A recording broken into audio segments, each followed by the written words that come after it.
আজকে আমি নিয়ে আসলাম মায়েদের জন্য দুর্গাপূজায় পরার জন্য শাড়ি। অল বডিতে কি কাজ যাচ্ছে একবার দেখিয়ে দাও। এই কাজটা যাচ্ছে অল বডিতে। মায়েরা এই শাড়িটা পরবে, পুরো ব্যাঙ্গালোর সিল্কের ওপর আছে। একদম পুজোতে খুব সুন্দরভাবে ঘুরবে, গরম লাগবে না, একদম হালকার ওপর। আর তখন ঐশানী বুটিকের কথা মনে পড়বে, বাহ ঐশানী খুব সুন্দর একটা শাড়ি দিয়েছে, তো সত্যি সুন্দর শাড়ি। পাতা মোটিভে যাচ্ছে, অল বডি এই কাজটা যাচ্ছে। দেখো এবার শাড়ির আঁচল, আঁচলটা দেখাও।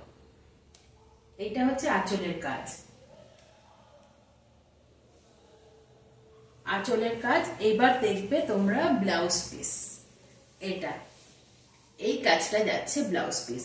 একটা তসর কালারের ওপর যাচ্ছে, গোল্ডেন যে তসর কালারটা তার উপর যাচ্ছে। অসাধারণ লাগবে শাড়িটা। খুব তাড়াতাড়ি বুক করো, খুব তাড়াতাড়ি বুক করো।